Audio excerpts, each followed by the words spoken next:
Sejam todos bem-vindos a mais um podcast do Mercado Imobiliário Pode Mais. E hoje nós estamos aqui com uma visita ilustre, meu amigo Igor Moisés, advogado. Igor, seja muito bem-vindo a esse podcast aqui para a gente falar de mercado imobiliário. Obrigado, é uma honra para mim estar aqui contigo. Sinto muito feliz em poder contribuir.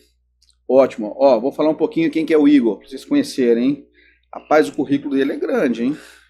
Advogado há 20 anos, pós-graduado em Direito Imobiliário pela FGV, também tem MBA de Gestão Empresarial pela FGV, pós-graduado em Direito Médico pela Escola Paulista de Direito, conselheiro da OAB do Espírito Santo, hein? Presidente da Comissão de Exame da Ordem da OAB. Os novos advogados aí, todos passam aí contato com o Igor. Especialista em leilões imobiliários, com mais de 15 anos de prática de lances, rapaz, e presidente da Comissão Especial de Leilões da OAB do Espírito Santo. Rapaz, currículo muito bom, hein? E é a primeira seccional, né, Uhum. que tem uma comissão de leilões, é a OAB do Espírito Santo. Eu vou dizer que eu nem conhecia essa comissão. E quero lá conhecer a gente perto, hein? Em junho agora tem uma reunião. Quero participar. Você já está convidado. Muito obrigado, muito obrigado. Bom, Igor, fala um pouquinho. Eu fiz aqui uma breve explanação do Igor. Apesar desse currículo todo, mas o Igor é novo ainda, né? 43 anos. 43 anos, né? Carinha de menino, né, rapaz? Que coisa boa, rapaz. Muito bom, fico feliz. É falta de estresse. Aí deixa... Não, isso é muito bom, né? Então você está vivendo em paz, né? Está tranquilo. Com certeza.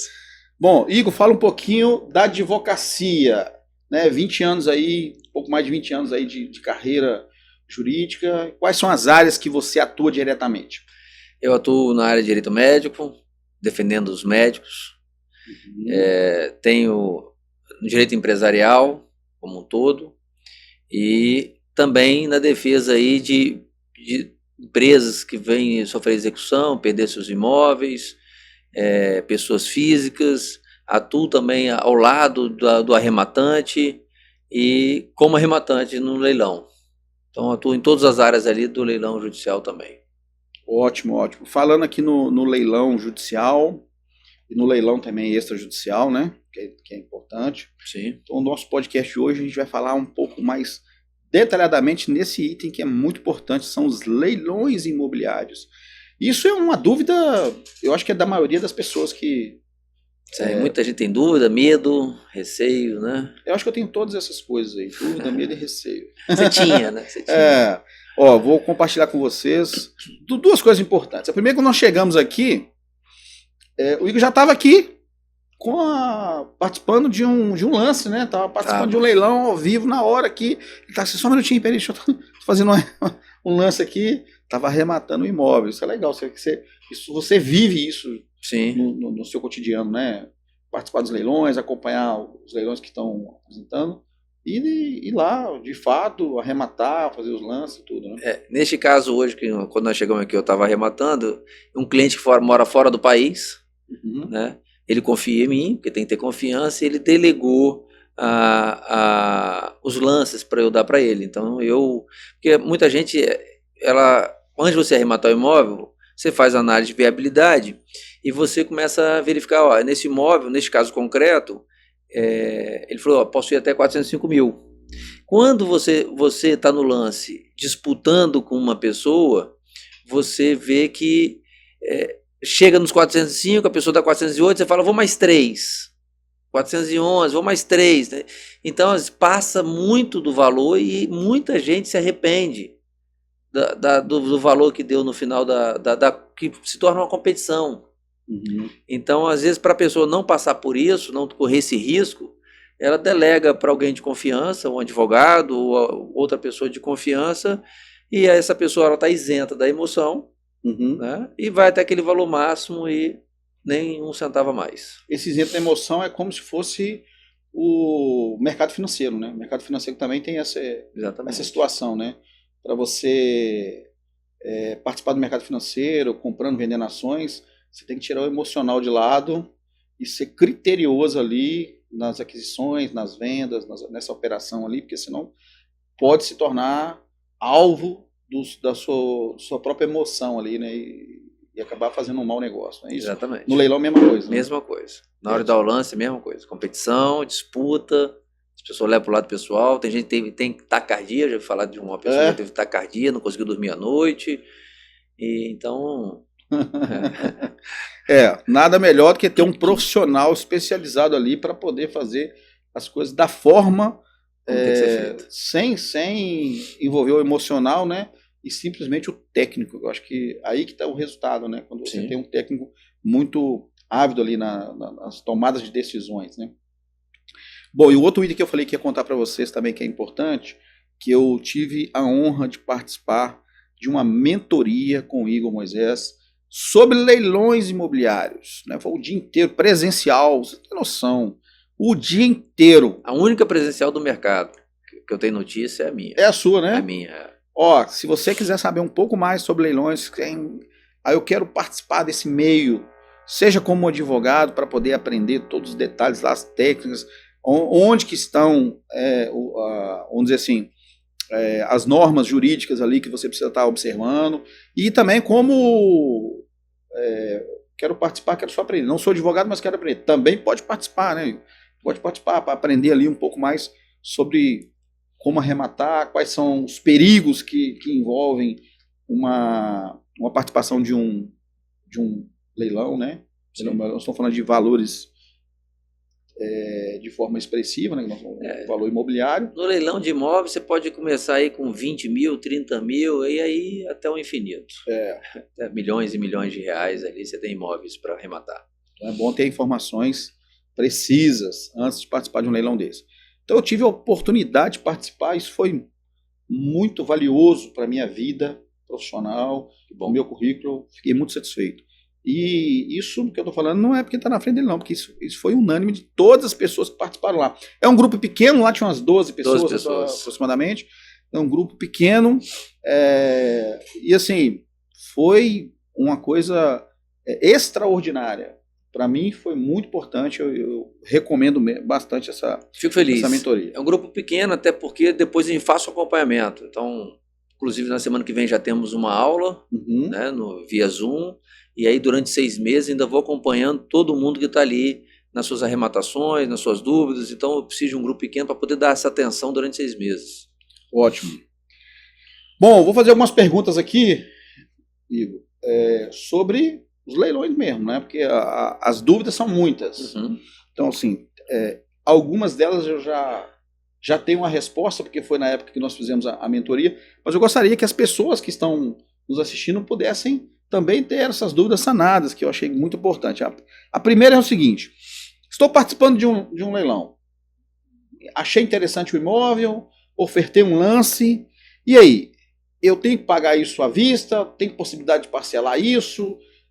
Existe a possibilidade de fazer um financiamento tipo um financiamento bancário, como se estivesse comprando um imóvel financiado? Existem essas possibilidades? Como é que funciona isso? Primeiro vamos diferenciar os leilões, do leilão judicial para o leilão extrajudicial. Vamos falar primeiro do leilão judicial. O leilão judicial ele aceita o parcelamento. Tá? Então é muito importante, antes de qualquer leilão, antes de dar qualquer lance, pegar o edital de leilão e esmiuçar o edital de leilão, porque lá estão todas as regras do leilão estão no edital de leilão. Então é muito importante ler o edital. Então o prazo para pagamento é de 24 horas da hora do leilão, certo? E nos leilões judiciais que aceitam o parcelamento, pela regra geral do CPC, é 25% de entrada, o restante em 30 meses, e o índice de correção indicado pelo arrematante na petição. E é importante ter atenção que a lei fala que até o início do leilão tem que mandar a proposta para o leiloeiro ou para o juiz. Então, elabora a proposta e antes de iniciar o leilão já manda para o e-mail do leiloeiro e protocoliza no processo judicial para deixar registrada a sua proposta. Tá, esse leilão judicial. Judicial. Tá. Então, só para quem não é do mercado jurídico, o leilão judicial é aquele que acontece através de um processo jurídico mesmo, lá no fórum, tem um juiz. Né? E também tem o extrajudicial, que é aquele que acontece fora da esfera judicial. Não tem um juiz, mas tem os leiloeiros, né? Também que fazem, tem os leiloeiros. que fazem isso de forma extrajudicialmente, ou seja, fora da justiça. Exato. Para tirar como exemplo, no leilão extrajudicial, normalmente é quando um banco, né, uma instituição financeira, ela vai emprestar um dinheiro para uma pessoa e essa pessoa não paga. Então, tem um contrato de alienação fiduciária e a pessoa que pegou o dinheiro emprestado deixou um imóvel em garantia, o banco executa essa alienação fiduciária, transfere o imóvel para o nome dele e depois ele vende em leilão extrajudicial, que é pela regra da Lei 9.514. Então, primeiro o banco faz a retomada do imóvel. Faz a retomada do imóvel. Aí ele precisa vender esse imóvel, ele vende através do formato de leilão. Exatamente. É isso? Então, esses são os leilões extrajudiciais. Extrajudiciais. Tá, nos leilões extrajudiciais, quais são, tem algum critério específico, como você falou de parcelamento do judicial? Como é que funciona o pagamento lá no extrajudicial? Também tem que ler bastante o digital. Esse leilão que eu participei agora para um cliente meu, quando nós nos encontramos, era à vista, somente à vista. Eu já vi. Então, e se fosse parcelado, o leiloeiro falou, ó, na hora de dar lance tem a opção de dar o parcelamento. Perfeito. Então tem que ver no edital de leilão se aceita financiamento ou não. Nos imóveis da Caixa, por exemplo, às vezes aceita financiamento, às vezes utiliza o FGTS, mas leia o edital para ver aquele leilão específico, as possibilidades ofertadas por aquele banco. Então, existe a possibilidade, então, de um leilão extrajudicial também fazer um parcelamento ou até mesmo um financiamento, como no caso dos imóveis. Tem leilão extrajudicial, que eu já vi um leilão até mês passado, que ele estava por R$100 mil e 5% de entrada. Então, R$5.000, o resto era financiado. Então, você já com 5 mil, você poderia arrematar o imóvel, né, e pagar financiamento o resto. Praticamente o aluguel pagaria ali estão percebendo que tem bastante oportunidade no cenário imobiliário de leilões, hein? Então isso é bem interessante, sim, né? Muita oportunidade. Porque antes de eu fazer a mentoria com você, na minha cabeça, o leilão tinha que ser à vista. Eu não sabia dessas possibilidades.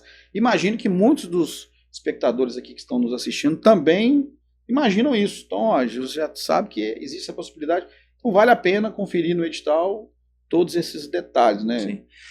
Porque a preferência é à vista, receber à vista. Né? Então, se tiver um lance parcelado e um lance à vista, em igual valor, o juiz sempre vai decidir pelo valor à vista.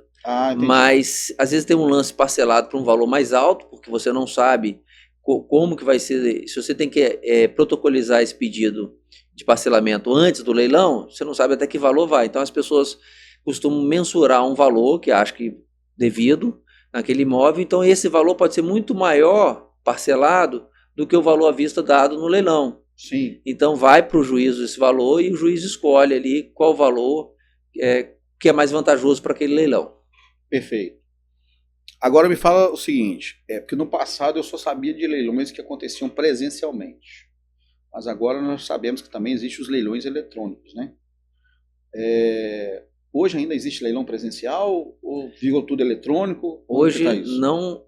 O que eu tenho notícia de alguns leilões são híbridos, mas todos são eletrônicos, porque a regra geral são os leilões eletrônicos.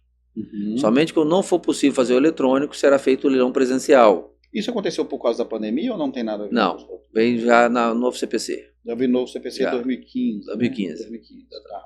Já veio essa regra, seria o leilão eletrônico, e com a pandemia isso se difundiu. Mas é muito ruim também, às vezes, porque com o leilão eletrônico também vieram essa explosão de fraudes em leilões. Então, assim, você tem mais de 200 mil sites falsos só para leilão. Então, tem golpe o tempo todo. Então, tem que tomar muito cuidado quem for arrematar, comprar um imóvel em leilão eletrônico para não cair em um site falso e uma fraude. Entendi. Então, vamos falar sobre isso aí que é importante.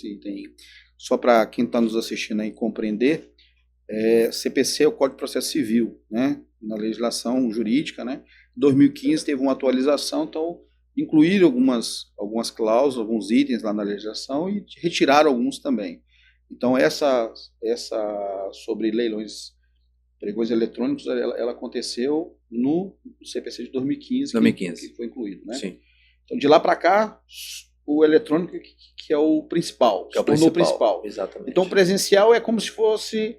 Está acontecendo o eletrônico, mas algumas pessoas que estão próximas, quiser participar presencialmente, existe a possibilidade também. Existe a né? possibilidade também. Mas são poucos, né? Pouquíssimos. Que eu sei, um leiloeiro é um ou dois que fazem aqui no Espírito Santo o presencial, o híbrido. E ele faz isso normalmente onde? Ele tem um local específico? Tem local específico. É tipo uma casa de leilão? Tá lá no edital, o local que vai ser o leilão. Antigamente, quando era presencial, que era muito melhor, por exemplo, no Justiça do Trabalho, no TRT, no último andar, no penúltimo andar, tinha um auditório lá que os leiloeiros faziam. No auditório do Tribunal Regional do Trabalho. Tinha lá um auditório. Na Justiça Federal também, tem um auditório que se fazia lá. No auditório da Justiça Federal. Interessante. Quando a gente fala em leilão presencial, eu sempre lembro dos filmes, né? Aquela arrematação, gritando, outro gritando. É desse jeito mesmo, não tem nada a ver. Não, você vai dar um lance, exatamente. Quem mais? Uma plaquinha, né? Eu já vi alguns filmes que tem uma plaquinha. A gente plaquinha não vi não, peguei não. Mas assim, os filmes são americanos, então às vezes pode ser que o leilão lá nos Estados Unidos é diferente do leilão que não. Mas eu acho que aqui no Brasil já teve com plaquinha, mas nessa época eu não peguei não. Levanta a mão. Desde 2010 que eu participo de leilões e arremato imóveis aqui no Espírito Santo. Não peguei a época de plaquinha, não. Então você está desde 2010 envolvido nesse cenário de Desde leilões, 2010. É uma estrada, né? A estrada. E foi assim, a primeira arrematação que eu fiz foi totalmente despretensiosa, né? Eu estava saindo de uma audiência acompanhado de um advogado. Conta essa história que é interessante. Eu estava saindo de uma audiência acompanhado de um advogado amigo meu. E aí a gente viu um auditório, entramos no auditório na Justiça do Trabalho. E aí estava tendo um leilão lá. E aí entramos. E aí, vamos comprar alguma coisa? Vamos. Se eu der o lance, metade, eu topo.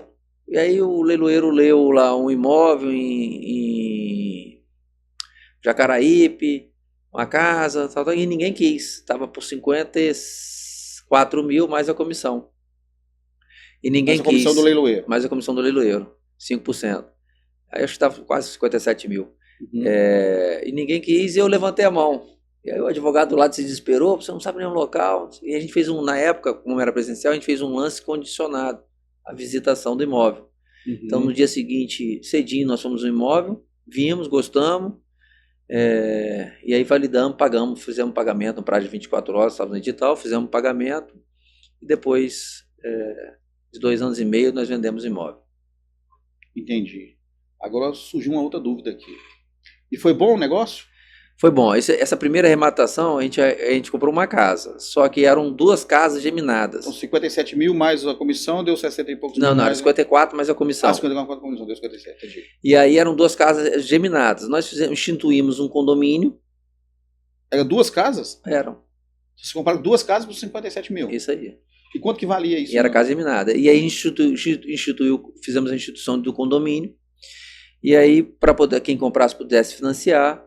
E aí vendemos uma casa por 82 mil, uma casa por 78 mil. Só para explicar o que é a instituição do condomínio, é o seguinte: você compra um imóvel, pensa um terreno que tem 2 imóveis. E só que só tem um documento sobre esse imóvel. Isso aí, então era como se fosse uma casa só. Você faz a convenção de condomínio, que é a regularização desses imóveis, e essa convenção de condomínio vai separar o imóvel A do imóvel B. E aí você tem uma escritura do imóvel A e uma escritura do imóvel B. Eu quero continuar com o imóvel B e vou vender o imóvel A, ou vice-versa. Isso vai ser permitido a partir dessa convenção de condomínio. Então, vocês fizeram isso, a regularização desse imóvel, nessa separação das matrículas, e aí venderam nessa soma, só para ter uma noção aí, quanto que valia de fato esse imóvel? Vocês arremataram por 57? Eu considero valia o valor do mercado, né? Nós vendemos uma casa por 82, uma casa por 78, então 160 mil. 160 mil. Pagamos 57 mil, tivemos mais uns 5 mil de gasto e vendemos 160 mil. Menos de 1/3 do valor. Menos de 1/3 do valor. Excelente negócio. E um lance único também. Ninguém quis. Ninguém quis. É porque às vezes a pessoa fica com medo, dependendo do local, né? A pessoa fica com medo de arrematar e não sabe que às vezes tem oportunidades nos endereços mais diferentes do seu cotidiano ali, né? Exatamente. Se eu tivesse mais experiência naquela época, os 2 imóveis estavam alugados. E a gente desocupamos os imóveis. Se fosse voltasse atrás, eu deixaria alugados os imóveis 2 anos e meio, até regularizar, depois venderia. Você desocupou, ficou com o imóvel vazio lá? Fiquei com uma vazia 2 anos e meio. poderia ter feito toda essa regularização com as pessoas lá dentro. Mas, sim. primeira arrematação, você fica ansioso, quer ver o imóvel livre, desembaraçado o mais rápido possível. Mas já chegou com o pé direito, né? Porque na primeira arrematação já foi um negócio já foi. Muito bacana, interessante. Gostei. Bom, aí a outra pergunta que surgiu agora, quando você comentou a respeito da arrematação, é o seguinte. Você deu um lance condicionado à visita. Se você não gostasse do imóvel, como o lance já foi condicionado, você poderia desistir dele. Podia desistir. Aí não teria problema, multa, nada. Quando o leilão era presencial, isso era mais fácil. Hoje, não tem como você fazer isso. Né? Porque o leilão hoje é online, você nem tem acesso ao leiloeiro, nem vê o leiloeiro. Então, você tem que fazer essa visita antes. Sim. Hoje não tem como você fazer isso mais. Faça a visita antes, analise, converse com os vizinhos, converse com o proprietário, com o inquilino, se tiver o imóvel alugado. Tenta obter o máximo de informação e antes de dar o lance. Perfeito. Aí o seguinte, vem a pergunta agora. Atualmente, a pessoa oferta um lance. Ela foi contemplada no lance. Arrematou. E se ela não pagar? Tem prazo de 24 horas para pagar? E se ela não pagar, o que acontece? Quais são as penalidades que podem acontecer? Eu já vi um juiz arbitrar uma multa no leilão judicial de 20%. 20% do valor do imóvel que ele estava tentando arrematar, exatamente. Ou do lance que ele deu, né? Do valor da avaliação. O valor da avaliação do imóvel nem foi do valor do lance. Não. Então, se o imóvel tivesse avaliado lá em 500 mil, ele vai pagar 20% de 500 mil, vai pagar 100 mil reais. Então, assim, tem que tomar cuidado para fazer. Tem que tomar cuidado de analisar bem, conversar bem, compilar ali o máximo de informações possíveis sobre o imóvel para você ir sabendo o que você está fazendo. Ou seja, participar do leilão se você tiver plena consciência do que é que você está arrematando e quais são as condições que você tem que arrematar. Porque não é tão simples, né? Então, eu estava dando uma palestra um dia na ESA, Escola Superior da Advocacia, e aí uma pessoa na palestra lá? Na palestra, ela perguntou assim, olha, eu arrematei um imóvel, um amigo arrematou um imóvel, falou de um amigo. Um amigo arrematou um imóvel, e esse imóvel estava escrito com nua propriedade. Está escrito o quê? Nua propriedade. Nua propriedade. E aí ele não consegue ter a posse do imóvel. E aí, será que o juiz me perguntou, será que o juiz tem que dar um outro imóvel para ele? O que ele faz com esse leilão? Eu falei, não vai fazer nada. Estava no edital expresso, nua propriedade. Porque assim, quando você está no edital nua propriedade, quer dizer que você está arrematando só a propriedade do imóvel. A posse do imóvel está com outra pessoa. Então ali pode ser um usufruto, pode ser um usufruto, principalmente usufruto. E no caso dele era um usufruto vitalício. Nossa! Só quando a pessoa falecer. Ele só ia ter a posse do imóvel só quando a pessoa falecesse. Até lá. Se você morrer primeiro que a pessoa. Exatamente. Então ele adquiriu o imóvel, ele não prestou atenção que tinha lá no edital nua propriedade. E ele não vai poder vender o imóvel, ele não vai poder... Se vender o imóvel, a pessoa que vai comprar também não vai poder usar. Nas mesmas condições. Nas mesmas condições. E vai ter que esperar ali a morte da pessoa. Ou seja, o seu capital ficou empatado ali numa situação. E a pessoa que está lá na posse, ela não vai nem pagar aluguel. Ela não tem nem obrigação de pagar nenhum tipo de prestação. Tem que esperar ela morrer. Bom, outro ponto importante para... Observando essa informação aí, a capacidade técnica de analisar o edital é muito importante. Então, a assessoria de um advogado especialista em leilões para poder analisar de forma específica aquele edital vai fazer toda a diferença para que o seu leilão, o seu arremate, seja uma coisa que realmente vai ser frutífera, né? Vai ser positiva para você. Né? Porque senão pode entrar num... Eu indico ou contratar um advogado de sua confiança, ou fazer a mentoria. Mentoria, a mentoria pensa um dia inteiro. Exatamente. E a gente falou de muitos detalhes. O ponto mais importante que eu achei na mentoria foi o seguinte: nós passamos a maior parte do tempo observando só cuidados que você precisa ter na hora de fazer a arrematação.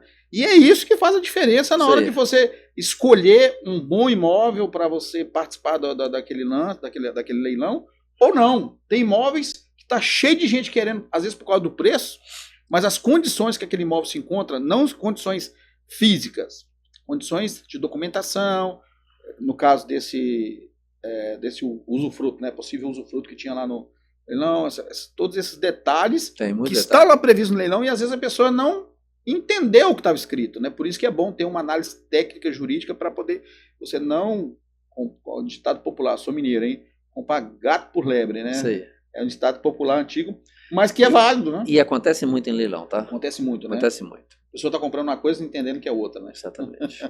Acontece muito.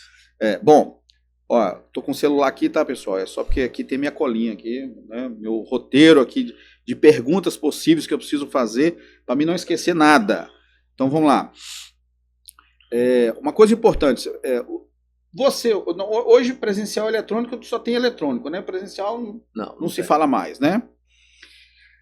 Agora olha a pergunta específica. O que não pode deixar de conferir na hora de dar um lance?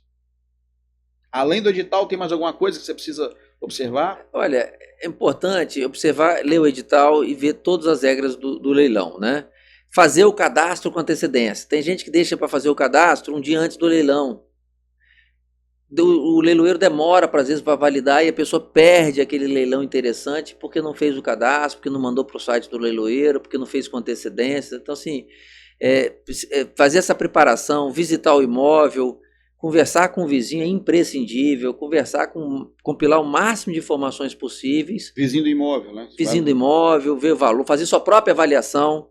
Né? Porque quem faz a avaliação no processo judicial é o oficial de justiça. Pode ser que ele seja equivocado. Às vezes ele não tem a preparação para fazer a avaliação de imóvel e ele faz, e às vezes ele avalia muito acima, às vezes avalia muito abaixo. Então, assim, é importante a pessoa fazer sua própria avaliação do imóvel, visitando e compilando o máximo de informações possíveis. Isso é importante, perfeito. Então, ou seja, olha o tanto de detalhe que já foi falado. Além de ter uma análise técnica jurídica do edital, né, que é importante. Quero fazer uma pergunta específica aqui, falando o seguinte: o que é preço vil? Todo mundo tem essa dúvida de preço vil, né? Porque está lá no edital e o cara, às vezes essa informação está na internet e às vezes está numa linguagem muito técnica e as pessoas não conseguem, leem, mas não entendem o que é. Exatamente. E as pessoas confundem. Então, assim, o leigo, às vezes, normalmente quem está perdendo seu imóvel, ele olha assim e fala, meu imóvel vale 1 milhão, né? Foi avaliado por 500 mil. Então, se for vendido por 250 mil, 50% do valor da avaliação, é preço vil, porque ele vale 1 milhão. Não, está errado. Preço vil é 50%, abaixo de 50% do valor da avaliação ou outro valor que o juiz determinar. Então se o imóvel foi avaliado... muito baixo, seria isso? Por exemplo, o imóvel foi avaliado por 500 mil e ele vale 1 milhão, se ele for arrematado por 250 mil, 50% do valor da avaliação, tá dentro do preço normal. Não é preço vil. Exatamente. Se ele fosse 150 mil, está abaixo do preço da avaliação. Exatamente. Se ele for vendido por 249 mil, abaixo de 50% do valor da avaliação, ele é preço vil. Mas entenda, porque lembra que a gente falou que o oficial de justiça avalia, ele pode avaliar a mais ou a menos? Sim. Então, se o imóvel vale 700 e foi avaliado por 500, ele é 50% do valor da avaliação, não do valor venal do imóvel. Né? Ou outro valor que o juiz determinar. Então, pode ser que o imóvel seja por 500 mil e o juiz fale assim, olha, esse imóvel vai ser um valor mínimo que eu arbitro aqui para ele ser vendido é 350. Então, 349 mil é preço vil. Normalmente isso acontece mais no processo jurídico, né? Porque no processo jurídico, quando acontece o valor da avaliação, nesse exemplo que você deu, o imóvel vale 1 milhão, foi avaliado pelo oficial de justiça por 500 mil. E você esperar que, se ele for rematado por 50%, porque na segunda praça ele vai a 50% do valor do leilão judicial, sim, de avaliação. Então, na primeira praça ele vai pelo valor da avaliação, né? Sim. Na segunda praça não teve arrematante, na segunda praça ele vai por 50% do valor da avaliação. Nesse momento não cabe declarar que o preço foi vil. Isso cabe antes, né? Você fazer a avaliação, você contestar a parte no processo, contestar a avaliação, contratar um perito avaliador e apresentar um laudo de avaliação. Exatamente. O prazo para ela é lá da avaliação. Lá atrás no processo. Exatamente. Não esperar chegar no leilão para depois... Não, para falar que é preço vil. Não dá. Isso é importante, Porque, olha só, eu sou advogado e ainda atuo no mercado imobiliário. Essa informação específica do leilão, eu não tinha essa informação sobre o preço vil, como são os critérios. São pequenos detalhes, mas como você não está envolvido diretamente, você acaba não sabendo. Então, é possível que muitos advogados também não tenham essa informação. Então, ó, senhores advogados, doutores, vamos acompanhar aqui o podcast que vai ter todas as informações detalhadas aqui. E quem tiver interessado em se especializar nisso, aqui, ó, doutor Igor Moisés, vale a pena fazer a mentoria com ele, porque eu vou te dizer, você vai sair de lá com outra visão sobre os imóveis em leilão. Lá na mentoria também você especifica outros tipos de leilões, né? Fala sobre leilões de automóveis também. Automóvel, leilão extrajudicial. Inclusive tinha um rapaz lá que já tinha feito uma mentoria com você, ele estava participando novamente pela segunda vez, né? Sim. Ele tinha alguns resultados bons lá de leilões, que ele tinha participado de automóveis, né? Aí teve um lucro de acho, entre 12 e 14 mil, um mês depois da mentoria, ele já comprou um imóvel e já oferiu esse lucro de 12 ou 14 mil reais. Então a mentoria saiu de graça, né? De graça. Bom, vamos lá. Posso lembrar uma coisa? Sim, claro. Quando a gente falou do parcelamento no leilão judicial, que pode parcelar em 30 meses, tem que ter muito cuidado com o parcelamento. Porque a multa de 10% não é sobre o valor da parcela vencida, se você não deixar de pagar. A multa é sobre todo o débito. Então, vamos lá, a pessoa comprou um imóvel de 200 mil reais, deu 50 mil de entrada, então ela parcelou em 30 meses 150 mil. Na primeira parcela, ela atrasou, ela vai pagar 10% sobre 150 mil reais. Então, é sobre 15 mil reais só de multa na primeira parcela. Então, só para entender melhor. Posso comprar parcelado, beleza, fiz o parcelamento. Estou pagando direitinho, mas se atrasar uma parcela, essa regra de 10% de multa, isso é geral ou está no CPC? Está no CPC, né? Então, ela vai incidir sobre todo o débito. Todo o débito. E não sobre a parcela vencida somente. Então não pode atrasar. Não pode atrasar. Se deu o lance, tem que cumprir. Tem que cumprir. Fielmente ali o lance ofertado. Paga antecipado, porque o risco, a multa importante, é alta. Ó. Bom, a outra pergunta que eu quero fazer é sobre vaga de garagem. Vaga de garagem também é uma dúvida assim muito. Arrematei o imóvel. A vaga de garagem vai vir junto daquela arrematação ou não? Depende. Vamos lá. Você arrematou um imóvel residencial e a vaga de garagem ela está vinculada na mesma matrícula do imóvel. Então, lá na certidão de ônus, vai ter lá imóvel, apartamento 201 tal, e vaga de garagem. Toda vez que tiver vinculada a vaga de garagem ao imóvel, ou seja, a vaga de garagem na mesma certidão de ônus, na mesma matrícula do imóvel, você vai arrematar o apartamento e necessariamente também você está arrematando a vaga de garagem. Só que tem casos que a vaga de garagem tem matrícula própria. Que é a maioria dos imóveis de hoje. A maioria dos imóveis Só de os hoje. antigos que tem. Exatamente. Então, quando está leiloando somente o apartamento e não está leiloando a vaga de garagem, quando você arremata, você não arremata a vaga de garagem. E pior, tem gente que, às vezes, essa vaga de garagem vai em outro leilão e você não viu. Com outro leiloeiro, em outro processo. Entendi. Se tiver matrícula separada. Se tiver matrícula separada. Então, a pessoa arremata um imóvel e outra pessoa arremata a vaga de garagem. Entendi. Então, detalhe importante para observar é a certidão de ônus. Então, além do edital, você precisa observar a certidão de ônus também. Para ver se aquela vaga de garagem, se aquele apartamento está contemplando a vaga de garagem ou não. A certidão de ônus é o documento oficial que vai mostrar como que tá as condições daquele imóvel específico. Então lá vai estar falando quem que é o proprietário, quais foram, se aquele imóvel está livre de desembaraçado, se tem alguma alienação fiduciária. Quais são as outras penhoras de outros juízos. Se já sofreu alguma penhora judicial, né? Exatamente. Então vai estar tudo nesse edital, não, nessa certidão de ônus. Tudo lá. E lá também vai estar especificando se aquele imóvel tem vaga de garagem com outra matrícula ou se aquele imóvel na única matrícula tem lá alguma vaga. Se tem vaga em outra matrícula não vai estar. Mas se tiver a vaga de garagem vinculada à matrícula, vai estar lá que aquele imóvel é com aquela vaga de garagem. Eu já vi imóveis assim, o imóvel tem 3 vagas. Ou 2 vagas. Um imóvel com 2 vagas. Imóvel tal, matrícula tal, com 1 vaga.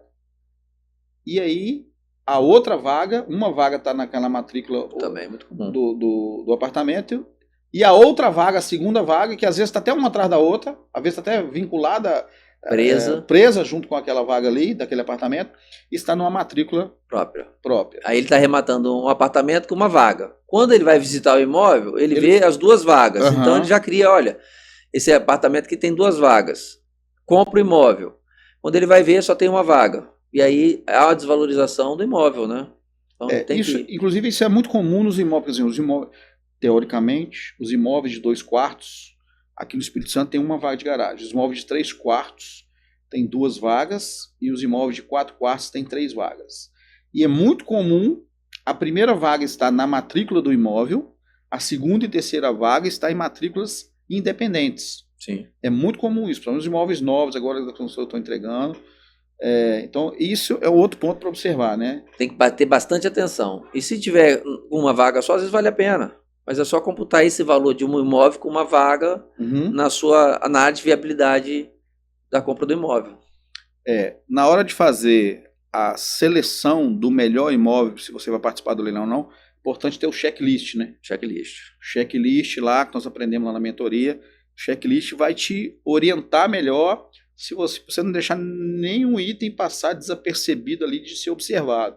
Exatamente. Isso vai garantir que você esteja participando realmente de um imóvel que vai ser satisfatório à sua conclusão ali, né? E tenha sucesso na sua arrematação.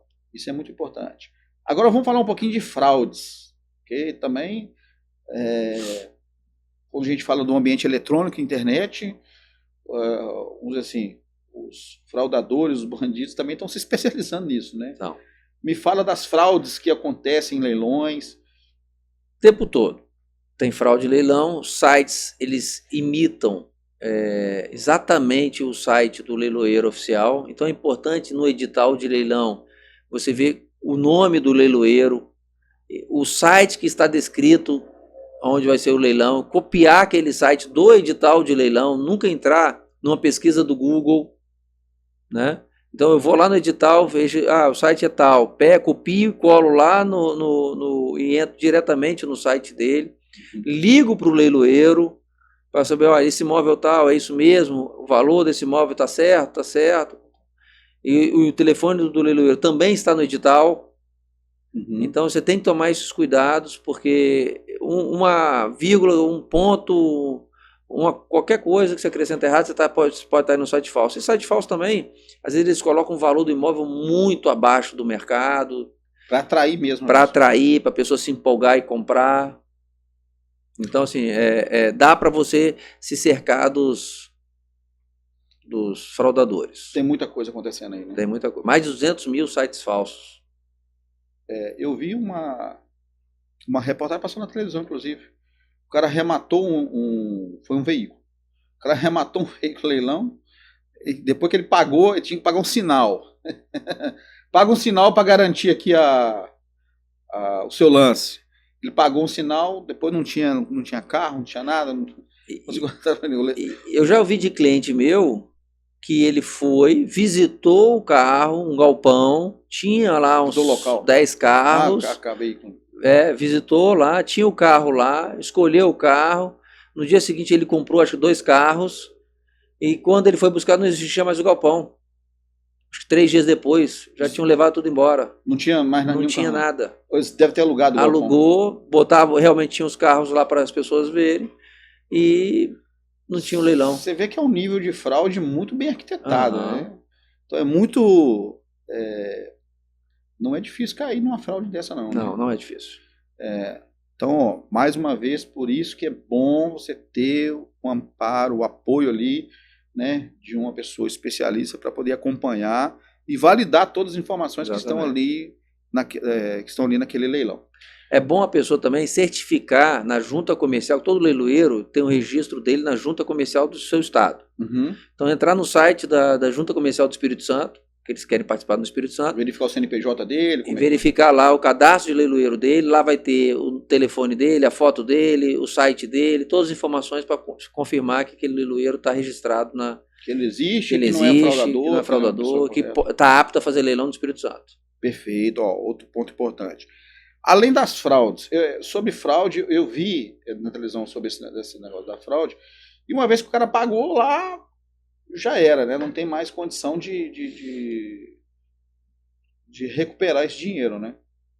Vai ter que entrar num processo jurídico aí. Vai ter que entrar com ação judicial, mas aí tentar buscar alguém que talvez estava usando nome falso, que não... Tem uma tese, igual do golpe do Pix, tem uma tese que você entra contra o banco que abriu a conta do fraudador. Sim. Aí você responsabiliza o banco por ele ter aberto uma conta de fraudador, que é o intuito único de cometer fraude. Uhum. Então tem essa tese, tem algumas decisões favoráveis, mas aí... É um caminho longo. É um caminho longo, são anos. É muito melhor você atuar no preventivo ali, fazer todas as análises, os seus cuidados, entrar na site da junta comercial, o edital de leilão, confirmar tudo para não cair em golpe. Perfeito. Além dessas fraudes que tenham ocorrido, um ponto importante sobre os leilões, que a gente estava conversando um tempo atrás, sobre as pessoas que estão entrando nos leilões, estão participando de leilões, estão arrematando imóveis com preço muito acima ou no preço próprio do imóvel, ou seja, estão participando do leilão, tem todo um risco lá do leilão, e não estão adquirindo um imóvel barato, estão adquirindo um imóvel no preço normal. Acontece muito. Acontece muito, né? Acontece muito de no segundo leilão, que é por 50% do valor da avaliação, ele sair mais caro que no primeiro leilão. Entendi. Do valor da avaliação. Isso é porque a pessoa muitas pessoas participando do leilão sem o mínimo conhecimento do leilão, né? Ou sem conhecer também a avaliação daquele imóvel. E porque também tem a empolgação, a emoção. Então começa a dar o lance, você não delimita um valor previamente, o máximo que você quer chegar. Quando você vê, você já passou do valor da avaliação e arrematou mais caro. Igual acontece no mercado financeiro, né? Igual acontece. A empolgação, a emoção pode atrapalhar todo o negócio ali. Esperar mais um pouco vai subir mais, aí começa a cair. Bom, no mercado imobiliário as pessoas falam assim, vou esperar o imóvel baixar de preço para mim poder comprar. Não existe isso, os imóveis vão só aumentando de preço. No leilão, tem alguma coisa parecida com isso? O pessoal fica esperando alguma coisa para poder... Esperando ou seja, uma situação que não vai ocorrer? Não, porque você já compra com 50% do valor do mercado, abaixo do mercado. Uhum. Então assim, você tem que saber ali fazer sua avaliação para você já adquirir barato o imóvel, né? Uhum. E assim, e aí cada um adota uma estratégia, né? Eu quero ainda reformar para ganhar na reforma, eu quero vender rápido, eu quero vender mais rápido. Aí cada um adota a sua estratégia de venda. Então, se você comprou às vezes muito barato, você pode dar um desconto de 10%, 15%, para você fazer um giro mais rápido e vender mais rápido o imóvel. Certo. Do que ficar segurando e esperar muito tempo, né, no valor de mercado. E o que a gente estava falando a respeito das pessoas que estão fazendo lances com preços bem acima ou no preço, eu já presenciei, imóveis que, eu vou chutar um número aqui só para ilustrar. Imagina que o imóvel custa R$500 mil. E aí ele entrou no leilão lá, começou lá com 250 mil. A pessoa que arrematou por 480. Qual foi a vantagem? Isso acontece. Ela pagou praticamente o preço. E vai ter as dores de cabeça, vai ter os problemas do processo, as demoras. Pode ser que o processo... Normalmente você não arremata, mas esse processo vem a haver uma impugnação e o juiz cancela o leilão. E aí tem que fazer um alvará para devolver o seu dinheiro. Ou seja, tem todo um procedimento jurídico ali que tem que ser observado, tem um trabalho a ser feito ali e comprou no preço normal. Então, exatamente. Comprou no preço de outros imóveis ali. Outro ponto importante sobre a pessoa comprar esses imóveis, arrematar eles num preço já final, com relação à documentação. Me fala um pouquinho. Comprei o imóvel, comprei no preço final. Aí na hora que vai fazer a documentação, imagina só, o caso a pessoa comprou mais caro do que deveria. Aí vai fazer a documentação. com a documentação, costuma esse imóvel, ou às vezes vai precisar de até, dependendo da situação do processo, vai precisar até de pedir um advogado para poder peticionar, né? Ou ela mesma pode fazer isso? Ela mesma pode fazer. Ela mesma pode fazer. E quando você arrematou, o juiz homologa o leilão. Certo. Né? Então ele assina um auto de arrematação. Então tem o auto de arrematação assinado pelo leiloeiro, pelo arrematante, pelo juiz. A arrematação está homologada, inicia o prazo de 10 dias para impugnação do parágrafo 1º do artigo 903 do Código de Processo Civil. Não impugnando ou impugnando e sendo indeferida essa impugnação do executado, o juiz expede a carta de arrematação e o mandado de admissão na posse. Essa carta de arrematação é o documento similar à escritura pública. Então, o arrematante, com a carta de arrematação, com comprovante de pagamento, com comprovante do auto positivo de arrematação, ele vai no Cartório Geral de Registro de Imóveis e vai averbar essa carta de arrematação. Como quando você faz o contrato de compra e venda, você averba a escritura pública de compra e venda. Então, averbou a carta de arrematação, já transfere o imóvel para o nome dele. Perfeito. Eu tinha pensado na possibilidade dele ter que contratar um serviço jurídico para fazer para dar sequência no andamento ali. Então, ele não vai precisar de contratar. Não. Quando contrata, ele já contrata, muitos me contratam já para fazer análise prévia, já para dar o lance, acompanho ali a impugnação, porque também você tem que ter, quando há impugnação, você tem que analisar os riscos de você ter um prazo para desistir. Sim. Né? Então, você tem que analisar bem a impugnação e analisar o processo, saber se aquela impugnação tem um fundamento. Normalmente, vamos supor, se não a ausência de intimação, que é uma nulidade do executado. Então, você vai no processo e olha realmente se ele foi intimado, se ele não foi intimado. Se não foi intimado e houve essa impugnação, você desiste do leilão. Um ponto importante também de observar, e por isso que precisa de ter o apoio de um profissional especializado, o processo leilão jurídico, leilão judicial. Aconteceu o lance, arrematou, deu tudo certo. E a pessoa que arrematou, ela não observou que aquele procedimento que ocorreu lá, às vezes entre o banco e o antigo proprietário do imóvel, se todos os requisitos para tomada desse imóvel, para ser levado a leilão, foram observados, né? Muitas vezes, se os requisitos não foram todos, pode causar nulidade. Pode causar nulidade. Mas tem também, recentemente fui contratado para acompanhar uma arrematação de um apartamento e não havia intimação dos executados no processo. Mas mesmo assim é uma nulidade. Mesmo assim eu expliquei para o cliente, falei, olha, arremata, vamos ver o que vai dar. E quando, depois arrematou, quando o juiz homologou, abriu o prazo para nova intimação para ele, para...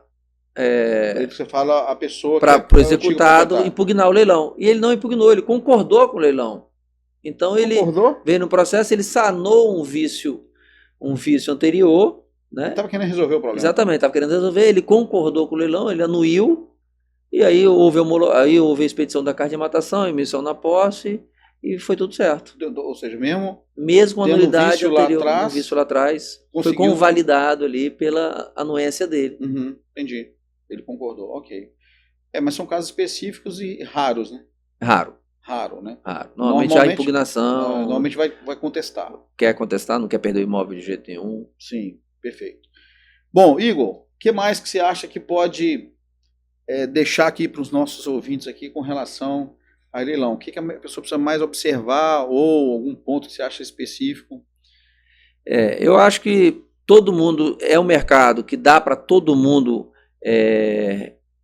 conhecer, arrematar. É um mercado muito específico. E grande, né? Está acontecendo leilão no Brasil inteiro. Acontecendo no Brasil inteiro. É um mercado em franco crescimento, né? O recado que eu dou para todo mundo que queira entrar no mercado de leilão é buscar conhecimento antes de arrematar. Porque eu vejo muito isso, a pessoa já arrematou 2 imóveis e no terceiro encontra um problema insanável, um problema que um prejuízo que poderia ter sido evitado. Então, assim, eu acho que todo mundo, não tenho certeza, que deve buscar, antes de tudo, conhecimento. Uhum. Se não tem o conhecimento necessário, busca um advogado de sua confiança. E fazer o checklist. E fazer o checklist. Porque a tendência é, fiz o primeiro, deu certo, fiz o segundo, deu certo, fiz o terceiro, deu certo. Agora não dá problema mais não, agora já aprendi. E aí que corre o risco de... Eu tenho um caso no escritório recente que esse cliente ele tinha arrematado 2 ou 3 imóveis, e agora no quarto ele arrematou o imóvel, e quando ele me procurou, esse mesmo imóvel estava indo a leilão depois de 2 anos, em outro processo, porque ele não conseguiu dar baixa em todas as penhoras. Tinha se eu não me engano, 6 ou 7 penhoras nesse imóvel. Então, ele nem informou os outros juízos de que ele da arrematação dele. Então, esse imóvel estava vindo a leilão, ele arrematou na Justiça Civil e estava vindo a leilão na Justiça Federal. Ou seja, tinha que ter informado o juízo daquela... E poderia outra pessoa arrematar, poderia ter um processo mais célere, poderia ter a carta de arrematação nesse outro processo, e aí poderia ter uma coisa mais simples, uma coisa simples, poderia ter virado um problema gigantesco. A sorte que na hora que ele me contratou, eu consegui informar e cancelar aquele leilão. Então, assim, tem que ter atenção, tem que ter os cuidados, tem que fazer o checklist para você não ter prejuízo. Perfeito. Pessoal, prazer imenso esse bate-papo aqui, muito saudável, aqui um bate-papo importantíssimo, né? Para a gente poder conhecer um pouco mais desse mercado de leilões. Eu tenho certeza que muitas pessoas têm curiosidade e vontade de participar, porque é uma maneira de você alavancar patrimônio também, né? Através de adquisição de imóveis em leilão. É uma maneira muito importante das pessoas adquirirem isso, mas precisa ter os cuidados. Sem conhecer os cuidados que precisam ser observados, pode comprar gato por lebre. Pode comprar gato por lebre. Eu que me sinto muito honrado e feliz de estar aqui, contribuindo e levando mais um pouco de conhecimento às pessoas sobre o mercado de leilão de imóveis. Eu estou muito grato aqui de estar aqui com você hoje. Muito obrigado pela presença. Você que nos assiste também, muito obrigado pela atenção aí, está nos assistindo até agora. Fiquem com Deus.